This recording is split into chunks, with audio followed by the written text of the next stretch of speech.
Hey everybody, Ryan FMG here, and before we talk about today's deck, please pet the little corgi in the bottom right corner. That's the sub button, and each and every sub means a lot to me. So today we are playing Wesker Uroboros. Obviously, if you've been watching quite a few of my videos, you know I really like this deck and this style of deck. And usually with each season, I kind of tune it around, see what's good, see what's bad, and also just see how good this deck is doing in the metagame. And when Adventures of a Tiny Hero first came out, we tried the self-mill Wesker Uroboros, with Cursed Choice and Black Crown's Madness and all those things, and I really liked it. However, I haven't really played it for the last month or so, especially since the new balance updates came out earlier this month. So a couple days ago, I was like, you know what? I feel like playing some Uroboros. So I made some changes, but really the main thing that I want to test out is to see how good it is in the metagame that we have now in August. So when I say I made some changes, I literally mean I made two changes. I took out 2 Black Crown's Madness. Don't get me wrong, I think this card is very good. However, there's a lot of games that you are kind of doing fine with self-milling yourself, especially that you are playing Cursed Choice, and we used to be playing a playset of Black Crown's Madness. And also, worst comes to worst, you can actually have Death's Executioner be a way to mill cards without getting the plus side of, the revenge and everything, but that's a fail case scenario. So anyways, I took out 2 Black Crown's Madness because yes, this card is great, but like I said, usually we have ways to mill ourselves fast enough to added 1 Murderous Spike as well as Cruel Game. Mostly I wanted to add 2 more removal spells because there's tons of units that I really want to kill pretty fast, and Cruel Game could just be a great 3-for-1 or something like that. And Murderous Spikes, this can kill Lady or something like that and really trade up in an MP advantage race. So those are the changes that I made. Hopefully we can still mill ourselves fast enough to really, turn on Executioner as well as Death's Executioner and all that, really fun, broken stuff. But let's see how we can do with this list. Starting up against Akuma. We can keep... Yeah, let's keep it. It's not the best, but I think Fate of the Unworthy is going to be very good against them. And then also, worst comes to worst, we could just, be playing Cursed Choice as a 1 MP, mill some and draw a card. So not, the most fantastic hand, but, when Fate is great, it is fantastic. And I do think that this is a matchup that's going to be pretty good. Let's quickly do this, so now they actually don't really have any free MP to play around with. Drawing a unit here is very fantastic. Let's just place this here. Wow, that's very good for them. We could just do this. And I think that's what we need to do, even though we're not going to get the extra credit for the Death Executioner. It's just a way to gain some MP as well as draw a card, and maybe sooner rather than later have this turned on. We could... I think we kind of have to play this. Okay. Yet again, not getting any extra credit off of that, but I don't want to play Executioner here just for funsies' sake or just as a body.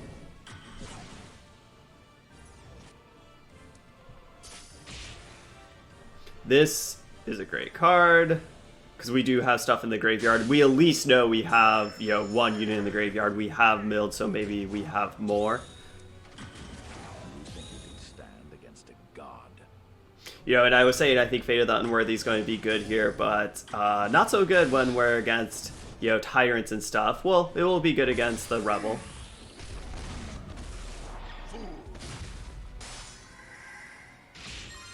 That was a very good use of the hero power. However, this will be turned on, so hopefully we can drop this before we take any more damage.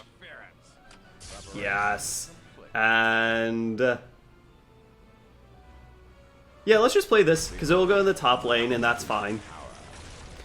Because I don't really want to take 2 more, especially that we are at 20, which 20 is not the lowest by any means, but I would rather save our life. Having triple Fate does not feel fantastic. Do we want to do Return? I almost kind of want to do Return and just get some fatties to the EX pocket, but we're not getting anything else. That could be fine. Yo, the +2/+2 maybe we don't need. Yeah, let's just do it now. We should have done it before, but like whatever. Didn't really. We used free MP and everything like that. Ooh, those are two fantastic cards to get. I'm really happy that we also have a devil in hand, so we just have so much gas now. Because if we don't have to play one of these, we could just play the devil. We could have... Oh no, we can't Fate of the Unworthy. That's 5 MP. Just kidding. Let's just play this.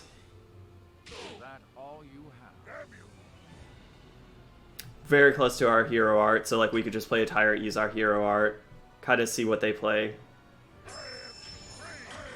Sure. That is fine. Playing a tyrant without anything in the middle or like in the next lane feels a little bad, so I might wait just to see if they play something. But if not, I would rather... Yeah, let's just do this, because now we get to use our hero power, and that's just fine. Getting a Murder Spike's good, because against a Flip Tyrant, that is a very good way to deal with that.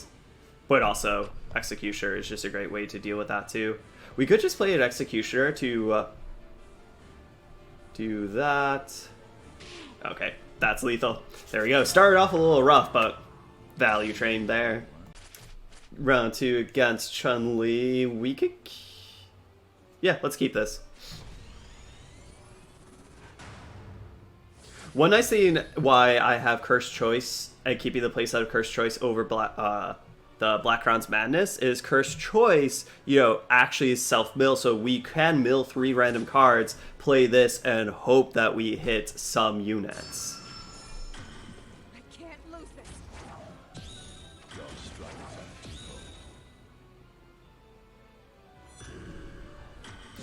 So, I kind of want to do that. I kind of want to do this before we take damage, because worst comes to worst, we kill all these 3 units, and they used a shield. And hopefully we have 3 random things that maybe one could be a unit. Awesome. Now that play is just fantastic, right? Let's just quickly kill that. Let's just really mitigate their MP advantage there.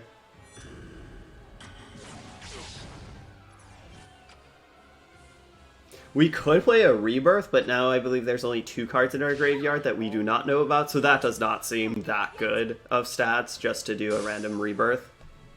Let's yet again just do this play because they just really netted their 4 MP back.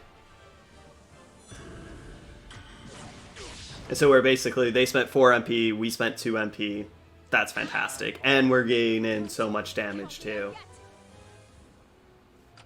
So we could just do the same thing. I'll help her over. Okay. Well, now we'll just quickly do this, and that should be lethal. Well, that was a very easy game, Devils, just going to victory, and also Living Death is busted still. Up against Raging Demon. We can keep this. Right, especially that Cursed Choice is just like a 1 MP, kind of play it, draw a card, mill some things, get closer to Executioner.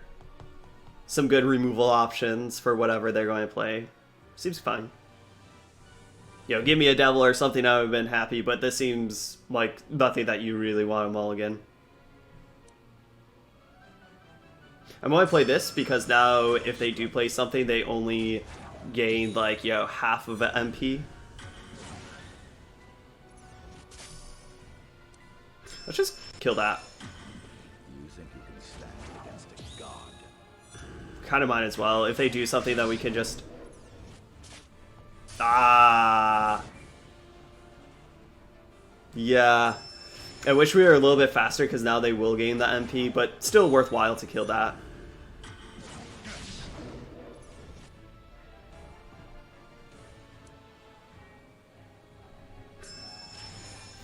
Okay. We're just going to be all on defense here. Which... isn't terrible, as long as we can kind of like pivot and turn the corner. Because like, I would be fine throwing out a Death's Execution here, just to kind of mill some cards and draw something. I'm going to wait. I know we're not netting anything, which is very risky. Okay, let's just play this. We waited a little bit too long. I was kind of having decision paralysis there.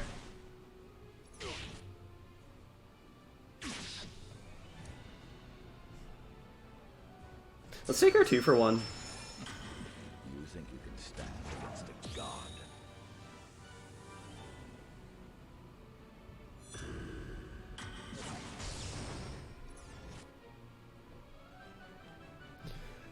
So we could do Black Crown's Madness, or we could just wait a little bit, play some more cards, and then turn on Executioner. We'll kind of see what they are doing. They're kind of waiting for us, which I'm okay with. I assume they have a removal spell.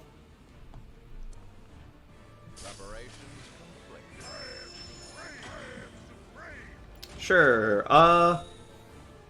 Do we want to give that haste, or yeah, let's do this. Because now our executioners are online, and that's fantastic. Also, just having a devil that will draw that's very cheap feels very nice as well. Just kind of wait here, see what they play. Probably play executioner. They could just drop it here and like trade for whatever that is.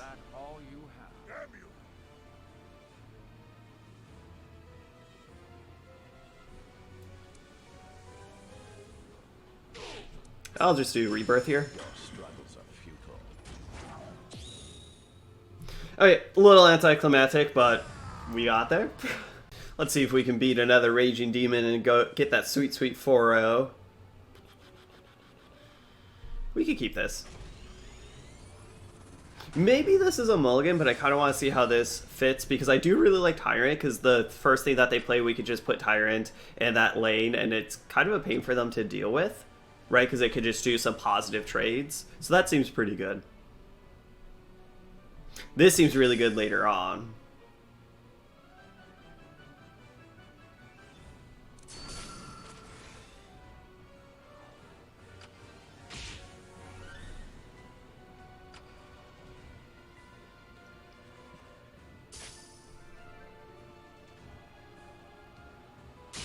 We could just kill this.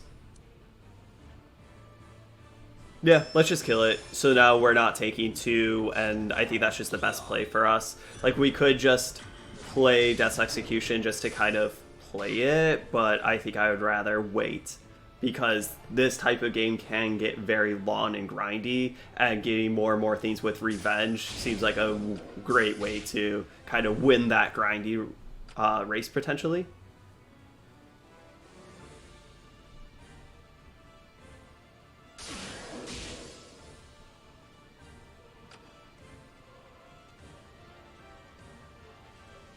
Let's play this. Murder Spikes is going to be fine. Not particularly what we need right now, since it cannot kill a 4-3. Hopefully that goes in the bottom lane. Yes! Okay. I know how I said I really just want to keep Death's Execution around, but the other option was just to play Rebel's Memory, and that did not seem particularly strong to me.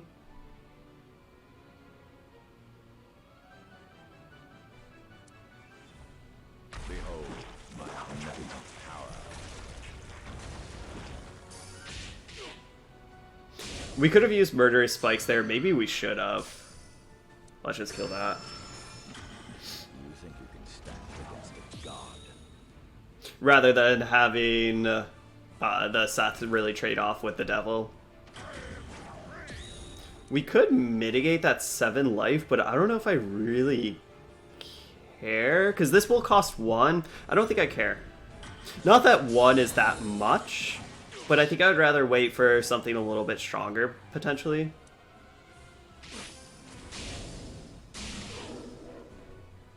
Almost kind of like that, right? Oof. That was very good. I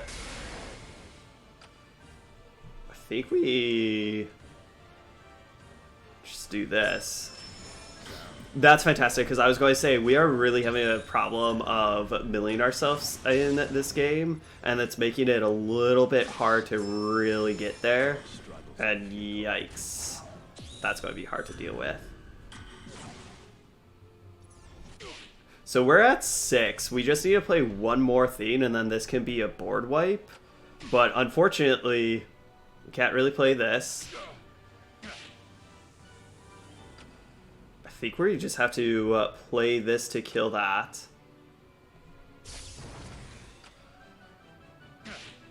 And let's see.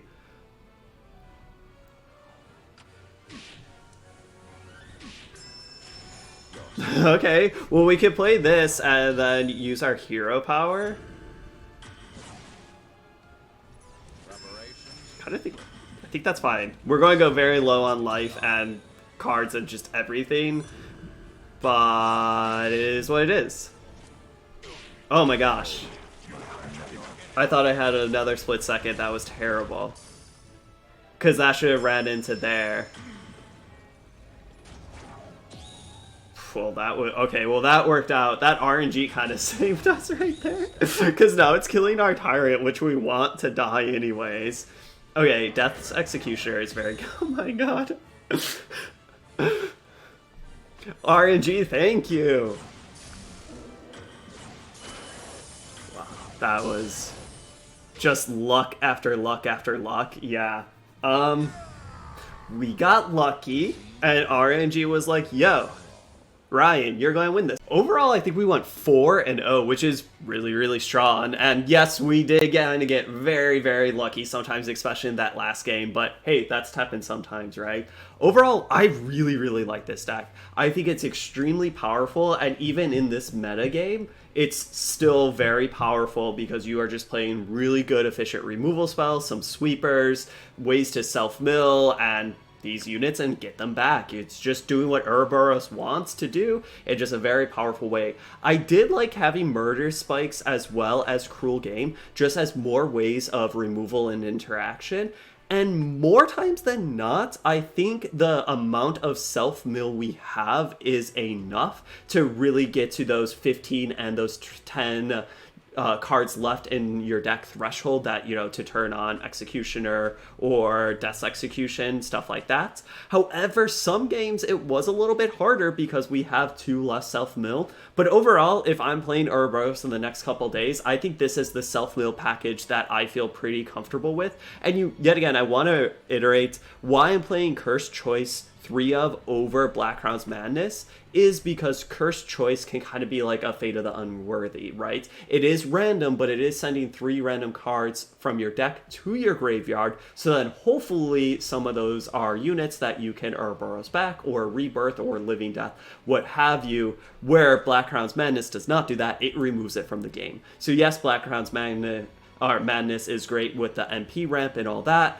but the removing from the game factor is a big cost for this type of deck. Not a terrible cost, because that's why I'm still playing it, but that is why I took out some Black Crown's Madness over Cursed Choice. But that's all for me today. Thank you so much for watching. I'll see you all next time.